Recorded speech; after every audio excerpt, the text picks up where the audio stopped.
ఓం గం గణపతయే నమః. స్వర్ణలక్ష్మీ నమస్తే అస్తు. పరబ్రహ్మ స్వరూపిణి రాజ్యం దేహి ధనం దేహి సర్వకామాంచ దేహి మే. శ్రీ పరాభావనామ సంవత్సరంలో కర్కాటక రాశి వారికి స్వర్ణలక్ష్మి అమ్మవారు ప్రతి ఒక్కళ్ళకి బ్రహ్మ జ్ఞానాన్ని, బ్రహ్మతత్వాన్ని ఇవ్వాలని చెప్పి నేను కోరుకుంటున్నాను. ఎలాంటి పరిస్థితుల్లో ఉన్నా, ఎక్కడ ఉన్నా మీ ముఖంపై ఇప్పుడు చిరునవ్వు ఉండాలి. మీకు ఎలాంటి ఒడిదుడుకులు మీ పక్కన ఉండకూడదు, ఉన్నది మిమ్మల్ని టచ్ చేయకూడదు. ఇలాంటి ఒక మంచి జ్ఞానాన్ని మీకు ఉండాలి, బ్రహ్మ జ్ఞానాన్ని మీకు ఇవ్వాలి, బ్రహ్మతత్వాన్ని మీకు ఇవ్వాలని చెప్పేసి నేను కోరుకుంటూ ఉన్నాను. అలానే రాజ్యం దేహి, ఎవరైతే మిడ్ లెవెల్ మేనేజర్స్ ఉన్నారో, మేనేజర్ లెవెల్లో ఉన్నారో, నాయకత్వ లీడర్షిప్ రోల్స్లో ఉన్నారు, 10 మందిని మీరు డైరెక్షన్ చేసే ఒక మంచి పొజిషన్లో ఉన్నారు, లేదంటే బ్యూరోక్రాట్స్ కానివ్వండి, 10 మందికి దిశానిర్దేశం చేసే ఒక పరిస్థితిలో ఉన్నారు. ఇలాంటి వాళ్ళందరికీ కూడాను రాజ్యాధికారం చక్కగా ఉండాలి, వాళ్ళ మాటకి ఎంతో విలువ పెరగాలి, ఎంతో గౌరవం ఉండాలి. అలానే మీరు ఉన్నా లేకపోయినా మీ యొక్క పేరు వాళ్ళకి ఆ యొక్క పవర్ని కలిగించాలి మీ యొక్క ఫాలోవర్స్కి. అంతేకాకుండా రాజ్యం దేహి ధనం దేహి, ప్రతి ఒక్కళ్ళకి చక్కగా విపరీతమైన ధనం మీ ఇంటి నిండా ఉండాలి, మీ ఆఫీస్ నిండా ఉండాలి, మీరు ఎక్కడుంటే అక్కడ ఉండాలని చెప్పేసి కోరుకుంటూ ఉన్నా. సర్వకామాంచ సిద్ధి, మీరు ఎలాంటి కోరిక కోరుకున్న శ్రీ పరాభావనామ సంవత్సరంలో అది ఇమ్మీడియట్గా నెరవేరాలి అని చెప్పేసి స్వర్ణలక్ష్మి అమ్మవారిని కోరుకుంటూ, శ్రీ పరాభావనామ సంవత్సరంలో కర్కాటక రాశి వారికి అష్టైశ్వర్యాలు కలగాలి, భోగభాగ్యాలు కలగాలి, సుఖంగా ఉండాలని చెప్పేసి మనం కోరుకుంటున్నాను. అంటే ఇందులో ఈ శ్రీ పరాభావనామ సంవత్సరంలో కర్కాటక రాశి చూసుకుంటే ఓవరాల్గా ఒక నార్మల్గా తటస్థంగా ఉంది. కొన్నిసార్లు అప్ ఉంటుంది, కొన్నిసార్లు డౌన్ ఉంటుంది. బట్ ఏదైనా కానీ ఒక ప్రాబ్లం వచ్చినా దాన్ని చక్కగా మీరు చేసుకొని, అంటే దాన్ని ఏమంటారు, ఆ యొక్క మేనేజబుల్, వాటిని చక్కగా ఆ ప్రాబ్లమ్స్ అన్నీ మీరు చక్కగా చాకచక్యంగా వాటన్నిటిని ఎదుర్కొని లైఫ్ ముందుకు వెళ్ళిపోయే అవకాశం మీకు ఎక్కువ ఉంటుంది. అంతేకాకుండా కొన్నిసార్లు లో వచ్చినా కానీ ఎలాంటి అడుగుడుకులు వచ్చినా వీటిని సమర్థవంతంగా, నాయకత్వంగా వాటిని అధిగమించుకొని ముందుకు వెళ్ళిపోయే అవకాశం మీరు ఎక్కువగా ఉంటుంది. కొన్నిసార్లు అన్ఎక్స్పెక్టెడ్గా మంచి పొజిషన్కి వెళ్ళిపోయే అవకాశం కూడా ఎక్కువగా ఉంటుంది. ఎందుకంటే రాహు 8th హౌస్లో ఉండటంతో అన్ఎక్స్పెక్టెడ్ చేంజెస్ ఉంటుంది. అంటే మీరు ఏదో వెళ్ళిపోతూ ఉంటారు, అన్ఎక్స్పెక్టెడ్గా ఓవర్ నైట్ ఒక లాటరీ రావచ్చు, ఒక మంచి పొజిషన్ రావచ్చు, లేదా ఒక మంచి ఏమంటారు ఆపర్చునిటీస్ మీకు వచ్చే అవకాశం ఎక్కువగా ఉంటుంది. రెండోది, కర్కాటక రాశిలోనే గురువు సంచారం ఉంది కాబట్టి గురువు ఉచ్చ స్థానంలో ఉంటారు. అంటే ఎక్కువగా మీకు గురువు నుంచి వచ్చే ఛాలెంజెస్ అయితే చాలా తక్కువగా ఉంటుంది. విపరీత వేద ఉండటం వల్ల కూడాను గురువు నుంచి వచ్చే ఒక ప్రాబ్లమ్స్, ప్రతికూల పరిస్థితులు ఏముంటాయి చాలా వరకు తగ్గుతాయని గమనించుకోవచ్చు. ఓవరాల్ కనుక చూసుకుంటే ఈ రాశిలో ఉన్న నక్షత్రాలు పునర్వసు 4వ పాదం, పుష్యమి 1, 2, 3, 4 పాదాలు, ఆశ్లేష 1, 2, 3, 4 పాదాలంతా ఈ యొక్క రాశిలో ఉంటారు. మనం ఆదాయం వ్యయం చూసుకుంటే వీళ్ళకి ఆదాయం 2, వ్యయం 11 ఉంటుంది. అలానే రాజ్యపూజ్యం 4, అవమానం ఎక్కువగా ఉంటుంది. ఈ యొక్క ఫిగర్లను బట్టి మనం చూసుకుంటే వీళ్ళకి ఆదాయం తక్కువ, ఖర్చులు విపరీతంగా ఉండే అవకాశం ఉంటుంది. అయితే ఈ ఖర్చులు శుభకార్యాల గురించి ఉంటాయని గమనించుకోవాలి. ఈ రాశి వాళ్ళు అయ్యో ఆ వ్యయం చాలా ఉంది 11, అవమానం చాలా ఎక్కువగా ఉంది, సరే అవమానం తీసి పక్కన పెట్టండి, ముందు కష్టపడిన డబ్బు సరైన మార్గంలో వెళ్ళటం ఇంపార్టెంట్ కదా. అందుకని ధనం ప్రతి ఒక్కరు సంపాదించుకుంటారు. అయితే అందులో పెద్ద గొప్ప ఏం లేదు. ఎవరైతే ధనాన్ని చక్కగా ఖర్చు పెడతారు, చక్కగా సన్మార్గాలలో దాన్ని ఖర్చు పెడుతూ ఉంటారు, అలానే దాన్ని చక్కగా సద్వినియోగం చేసుకునే పనుల ద్వారా ఖర్చు పెడుతూ ఉంటారు, వాళ్ళు గొప్పవాళ్ళు. ఇక్కడ మీకు 11 వ్యయం ఉండటంతో శుభమూల వ్యయ కృత్ అంటారు. అంటే శుభకార్యాలు చేయటం వల్ల వ్యయం అవుతుంది. అంటే ఏంటి మీనింగు? పెళ్ళిళ్ళు అవ్వటం, ఇళ్ళు కట్టుకోవటం, లేదా ఒక హైయర్ ఎడ్యుకేషన్ చదువుకోవటము, లేదంటే బంగారం కొనటం, ఇలాంటి ఒక మంచి స్థిరాస్తులు ఎక్కువ కాలం ఉండే వాటిని మీరు ఎక్కువ కొనే అవకాశం ఎక్కువ ఉంటుంది. అవమానం రాజ్యపూజ్యం, జనరల్గా ఏదైనా పని మొదట్లో మనం చేస్తూ ఉన్నప్పుడు, శుభకార్యాలు చేస్తున్నప్పుడు అవమానాలు కూడా న్యాచురల్గా ఎక్కువగా ఉంటాయి. మన తటస్థంగా నార్మల్గా ఉంటే అవమానించే వాళ్ళు ఎవరు ఉంటారు కదా. ఇలా పెద్ద పెద్ద పనులు చేయాలనుకున్నప్పుడు కొన్నిసార్లు వాళ్ళకి మీ యొక్క విజన్, అండర్స్టాండింగ్, మీ యొక్క ఏమంటారు లోన్ ఏం సాధించాలనుకునే ఒక తపన అది వాళ్ళకి అర్థం కాదు కాబట్టి సహజంగా మిమ్మల్ని క్రిటిసైజ్ చేస్తారు. కాబట్టి అది పెద్దగా మీరు పట్టించుకునే అవసరం అయితే లేదు.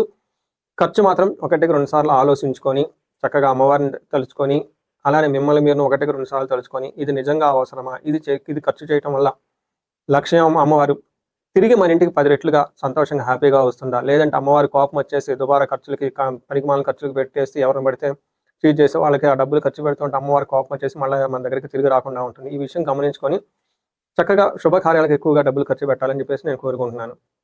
ఈ రాశి కనుక చూసుకుంటే మనం సూక్ష్మ గోచారం, లఘు గోచారం ప్రకారం చూస్తే వీళ్ళకి ఎలా ఉంటుందంటే పీడనం, నానా దుఃఖం,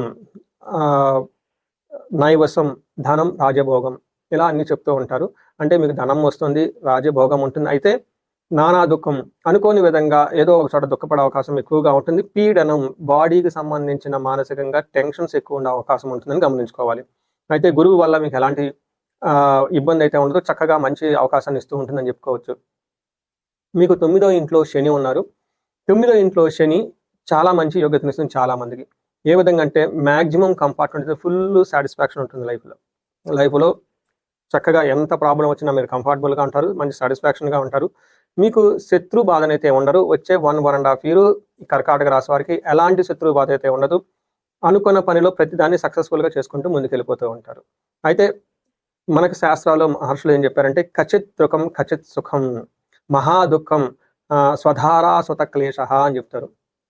అంటే సొంత భార్య వల్ల మానసికంగా టెన్షన్లు ఉంటాయి, కొన్నిసార్లు అదృష్టంగా ఉంటుంది, కొన్నిసార్లు ఇబ్బందులు ఉంటాయి, కొన్నిసార్లు ఉచ్చస్థంగా ఉన్నతంగా ఉంటారు, కొన్నిసార్లు కింద పడే అవకాశం కూడా ఎక్కువగా ఉంటుంది. కొంచెం అటు ఇటుగా ఊగిసలాడే విధంగా శని యొక్క ఉంటాడు. అయితే శని ఇబ్బంది పెడుతున్నారని అయితే మనం ఖచ్చితంగా అయితే ఏమీ చెప్పలేము, కానీ ఫుల్ సాటిస్ఫాక్షన్ అయితే ఖచ్చితంగా ఉంటారు. గురువు మేజర్ మీకు గేమ్ చేంజర్. గోదావరి పుష్కరాల తర్వాత లైఫ్ అనేది చాలా విషయాల్లో మారుతూ ఉంటుంది. ఫస్ట్ మీకు 6 months ఆర్ 2 months మీకు కంఫర్టబుల్గా ఉంటుంది. ఎడ్యుకేషన్ విషయంలో చాలా బాగుంటుంది, దీర్ఘాయువు ఉంటుంది, అన్ని విషయాలు చక్కగా చేసుకుంటూ ఉంటారు. అయితే 2 విషయాల్లో చాలా జాగ్రత్తగా ఉండాలి. శుభమూలో వ్యయచ్చయం, శుభకార్యాల గురించి ఖర్చు పెడతారు ధనం. అయితే స్థానభ్రష్టం, దారిద్ర్యం, మీకున్న పొజిషన్లో లేదంటే జాబులో కొంచెం అసంతృప్తిగా ఉండేసి ఇబ్బందులు పడే అవకాశం ఎక్కువ ఉంటుంది. అయితే ఎప్పుడైతే గురువు మీకు గోదావరి పుష్కరాల తర్వాత ఎప్పుడైతే గురువు మీకు గోదావరి పుష్కరాల తర్వాత మారుతూ ఉన్నారో, ఇప్పుడు ఏం చెప్తారంటే, మీ ఇళ్లలో పిల్లలు పుట్టే అవకాశం ఎక్కువగా ఉంటుంది, పెళ్ళయ్యే అవకాశం ఎక్కువగా ఉంటుంది, తీర్థయాత్రలు ఎక్కువగా చేస్తూ ఉంటారు. అయితే వీటితో పాటు కొన్ని విషయాలు చాలా జాగ్రత్తగా ఉండాలి. బుద్ధి భ్రంశో భాగ్యహాని, మీరు మైండ్ కొంచెం చంచలత్వం ఉండే అవకాశం ఎక్కువగా ఉంటుంది. అప్స్ అండ్ డౌన్స్, ఉద్యోగానికి సంబంధించిన వ్యవహారాల్లో కొంచెం టెన్షన్ పడే అవకాశం కూడా ఉంటుందని గమనించుకోవచ్చు. మనకి శాస్త్రాలు ఏం చెప్తారంటే, గురువు జన్మరాశిలో ఉన్నప్పుడు రాముడు అయోధ్యను వదిలి అడవులకు వెళ్ళాడని చెప్తూ ఉంటారు. అదేవిధంగా సీతామాత కూడాను తన జన్మస్థానంలో జన్మరాశిలో గురువు ఉన్నప్పుడు లంకలో 1 సంవత్సరం పాటు ఉందని చెప్తూ ఉంటారు. అంటే ఏ ప్రకారం అంటే అందరికీ అలా అవుతుందని కాదండి, బట్ చాలా కండిషన్స్ అవన్నీ చూసుకుంటూ ఉంటారు. బట్ జనరల్గా జన్మరాశిలో ఉన్నప్పుడు ఇలా ఉంటుందని చెప్తారు. అయితే ఈ రాశి వాళ్ళకు ఉన్న అదృష్టం ఏమంటే, గురుడు ఉచ్చ స్థానంలో ఉండటంతో పాటు అంత ఇబ్బందులు అయితే పెట్టరు. కొంచెం టెన్షన్లు ఫుల్ ఉండే వాతావరణం అయితే ఉంటుందని గమనించుకోవాలి. మోస్ట్ ముఖ్యంగా రాహు 8th హౌస్లో ఉండటం అనేది ఇంపార్టెంట్. మానసిక చింతలు ఎక్కువగా ఉంటాయి, అధికారులతో కోపాలు, ప్రయాణాలు ఎక్కువగా ఉంటాయని గమనించుకోవచ్చు. ఓవరాల్గా కనుక చూసుకుంటే ఈ రాశి వాళ్ళకి నక్షత్రం ప్రకారంలో పునర్వసు, పుష్యమి, ఆశ్లేష 3 నక్షత్రాలు ఉంటాయి.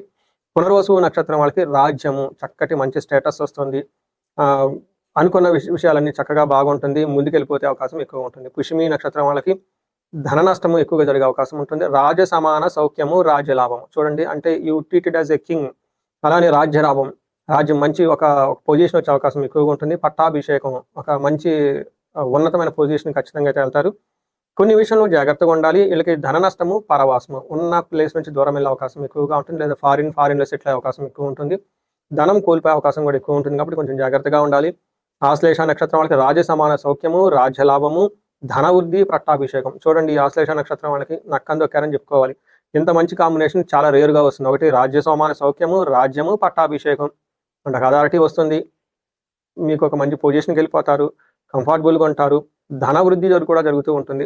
పరవాసం, ఫారిన్లో ఉన్న వాళ్ళకి, ఫారిన్ అసోసియేషన్ ఉన్న వాళ్ళకి చక్కగా లైఫ్లో కలిసి వచ్చేసి వివాహాలు త్వరగా అయ్యే అవకాశం కూడా ఈ రాశి వాళ్ళకి చాలా ఎక్కువగా ఉంటుంది. చూశారు కదండి, ఈ రాశి వాళ్ళకి నార్మల్గా ఉంటుంది, పెద్ద ప్రాబ్లమ్స్ అయితే ఏమీ ఉండదు. కొన్నిసార్లు డౌన్ ఉంటుంది. గురువు మీకు అంత పెద్ద ఇబ్బంది పెట్టే పొజిషన్ లేదు. రాహు వల్ల మాత్రం కొంచెం మానసికంగా టెన్షన్ ఉంటుంది. అన్ని నక్షత్రాల వరకు బాగుంది. ఇంకా మీ యొక్క ఇండివిజువల్ జాతకంలో కనుక జాతకం చూసుకుంటే మనకి క్లియర్గా తెలుస్తుంది అది ఎలా ఉంది ఏంటి అనేది. ఎవరికైతే మీరు ఎక్కడైనా మీ ఏజ్ 35 to 45 ఉండి లైఫ్లో ఒక గ్రోత్ వచ్చింది, బాగున్నాము, కానీ ఇప్పుడు మీరు ఏదో సెట్ బ్యాక్స్ ఫీల్ అవుతున్నారు, బ్లాక్డ్గా ఉంది, జాబ్ లేదు, సడన్గా ఏదో డైరెక్షన్ లెస్గా ఉన్నారు అనుకుంటే ఖచ్చితంగా గుర్తుపెట్టుకోండి, మీ ఇండివిజువల్ జాతకంలో కొన్ని బ్లాక్స్ మీకు కెరీర్కి గ్రోత్కి అడ్డపడే రీజన్స్ అందులో ఉన్నాయి. వాటి మనం శాపాలు అనుకోవచ్చు, లేదా దోషాలు అనుకోవచ్చు, కాలసర్ప దోషం, ఇలా రకరకాలవన్నీ ఉంటాయి. అవేంటి రూట్ కాజ్ తెలుసుకొని తదనుగుణంగా మీరు పరిహారాలు చేసుకుంటే లైఫ్ 10 అంతలు ముందుకెళ్ళే అవకాశం ఎక్కువగా ఉంటుంది. ఈ రాశి వాళ్ళకి ధనలక్ష్మి కటాక్షం గురించి స్వర్ణలక్ష్మి విశేష హోమం చేయించుకుంటే చక్కగా మల్టీ సోర్సెస్ ఆఫ్ ఇన్కమ్ మీకు వస్తుంది. రెండోది, హెల్త్ బాగుండటానికి అమృత మృత్యుంజయ పాశుపత అభిషేకం చేయించుకుంటే చాలా బాగుంటుంది.